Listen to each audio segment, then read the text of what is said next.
আপনারা যারা অনলাইন থেকে গেমস খেলে টাকা ইনকাম করতে চান ভিডিওটি সম্পূর্ণ দেখবেন। আর যাদের মেলবেট অ্যাকাউন্ট আছে তাদের জন্য টাকা ইনকাম করা খুবই সহজ। তো চলুন কীভাবে দেখে নিই। আপনারা যারা মেলবেট অ্যাকাউন্ট আছে তারা আপনি ক্রিকেট, ফুটবল, হকি সহ অলিম্পিকের বিভিন্ন গেমস খেলে অথবা গেমসের স্কোর প্রেডিকশন করেও টাকা ইনকাম করতে পারেন। এমনকি এখানে অ্যাকাউন্ট খুললেই পাচ্ছেন ইনস্ট্যান্ট 25 থেকে 50,000 টাকা বোনাস। তো কীভাবে অ্যাকাউন্ট খুলবেন চলুন দেখে নিই। প্রথমে এই অ্যাপসটি ডাউনলোড করবেন ক্রোম ব্রাউজার থেকে, করে ওপেন করলে আপনার সামনে এমন একটি পেজ আসবে। এখান থেকে উপরে দেখুন যে রেজিস্ট্রেশন অপশান, রেজিস্ট্রেশনে ক্লিক করবেন। এরপরে দেখবেন ইন ওয়ান ক্লিকে ক্লিক করবেন। এরপর দেখুন বাংলাদেশ টাকা প্রোমো কোডের জায়গায় আমাদের অফিসিয়াল প্রোমো কোড DCT5, আবারও বলতেছি DCT5। যদি বোনাস পেতে চান অথবা টাকা ইনকাম করতে চান অবশ্যই আমাদের এই অফিসিয়াল প্রোমো কোডটি ব্যবহার করবেন। আর এই প্রোমো কোড ব্যবহার করে অ্যাকাউন্ট খুলতে পাচ্ছেন ইনস্ট্যান্ট 25 থেকে 50,000 টাকা বোনাস। এরপর নিচের ফাঁকা ঘরটিতে চিক মার্ক দিয়ে নিচে রেজিস্ট্রেশন অপশানে ক্লিক করে এখানে আপনার অ্যাকাউন্টটি সাকসেসফুল হয়ে গেছে রেজিস্ট্রেশন, এবং আপনাকে একটি ইউজার নেম এবং একটি পাসওয়ার্ড দেওয়া হয়েছে, যেটি কপি করে রাখবেন অথবা খাতায় লিখে রাখবেন যাতে পরবর্তী সময় আপনি আপনার অ্যাকাউন্টে লগ ইন করতে পারেন। এরপর নিচে নেক্সট অপশানে ক্লিক করে দিবেন। অনেকটি পেজে নিয়ে আসবে। এখান থেকে আপনার অ্যাকাউন্টটি ভেরিফাই করার জন্য নিচে দেখবেন মেনু অপশন, নিচের মেনু অপশানে ক্লিক করবেন। তারপর আপনাকে এমন একটি পেজে নিয়ে আসবে। এখান থেকে উপরে দেখবেন পার্সোনাল প্রোফাইলে ক্লিক করবেন। এরপর দেখবেন আপনাকে এমন একটি পেজে নিয়ে আসবে। এখান থেকে উপরে এন্টার ডিটেইলসে ক্লিক করবেন।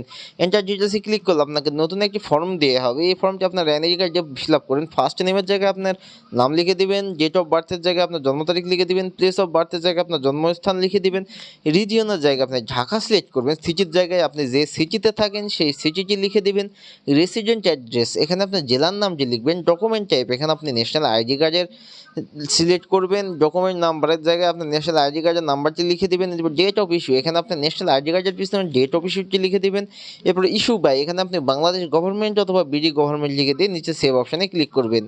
তাহলে আপনার ফর্মটি ফিল আপ হয়ে যাবে। এরপর আপনার অ্যাকাউন্টটি ভেরিফাই করার জন্য আপনার ফোন নাম্বার দিয়ে ভেরিফাই করবেন। এর জন্য উপরে দেখুন ফোন নাম্বার এবং সাইডে দেখুন লিঙ্ক, আপনি সাইডের লিঙ্কে ক্লিক করবেন। তাহলে আপনাকে এমন একটি পেজে নিয়ে আসবে। এখানে আপনার মোবাইল নাম্বারটি শূন্য ছাড়া বাকি যে 10টি সংখ্যা সেটি লিখে দিবেন। এরপর নিচের লিঙ্ক অপশানে ক্লিক করবেন। তাহলে আপনাকে ওই নাম্বারে একটি কোড পাঠানো হবে। সেই কোডটি এখানে বসে আপনার অ্যাকাউন্টটি ভেরিফাই করে নেবেন। ভেরিফাই হয়ে গেলে আপনাকে এমন একটি পেজে নিয়ে আসবে। এখান থেকে আপনি ফোনের ব্যাক বাটনে ক্লিক করবেন, করার পরে আপনি এমন একটি পেজে আসবেন। এখন এসে মূল কথা, আপনাকে বোনাস পেতে হলে, টাকা ইনকাম করতে হলে অথবা গেমস খেলতে হলে অবশ্যই ডিপোজিট করতে হবে। আর আপনি যদি ফার্স্ট টাইম ডিপোজিট করে থাকেন তাহলে আপনি পাচ্ছেন ইনস্ট্যান্ট 500% পর্যন্ত বোনাস। তো ডিপোজিট করার জন্য উপরে প্লাস ডিপোজিট অপশানে ক্লিক করবেন। করলে আপনাকে এমন একটি পেজে নিয়ে আসবে। এখানে অনেক অনলাইন ব্যাঙ্কিং মেথড দেখবেন, আমি যে কোনো একটি দিয়ে আপনি ডিপোজিট করতে পারবেন। তো আমি বিকাশ দিয়ে ডিপোজিট কীভাবে করতে হয় দেখাই দিচ্ছি। আমি বিকাশে ক্লিক করলাম। এরপর দেখুন বিকাশ ওয়ালেট নাম্বার, আপনি যত টাকা ডিপোজিট করতে চান ঠিক তত টাকা এই বিকাশ ওয়ালেট নাম্বারে ক্যাশ আউট করে নেবেন। আমি 2000 করবো, 2000 লিখে দিলাম। এমনকি এখানে আপনি 300 টাকা থেকে শুরু করে 520,000 টাকা পর্যন্ত ডিপোজিট করতে পারবেন। এরপর নিচে দেখবেন ইওর বিকাশ ওয়ালেট নাম্বার, আপনি যে নাম্বার থেকে ডিপোজিট করেছেন সেই নাম্বারটি এখানে লিখে দেবেন। এরপর নিচে দেখবেন ট্রানজ্যাকশন আইডি, তে আপনি এখানে বিকাশের ট্রানজ্যাকশন আইডিটি লিখে দেবেন। এরপর নিজের কনফার্ম অপশানে ক্লিক করবেন। কনফার্ম অপশানে ক্লিক করলে আপনার ডিপোজিটটি কনফার্ম হয়ে যাবে। আপনাকে এমন একটি পেজে নিয়ে আসবে। এখান থেকে উপরে দেখবেন 0 টাকা, এখানে 10 থেকে 15 মিনিটের মধ্যে আপনার ডিপোজিট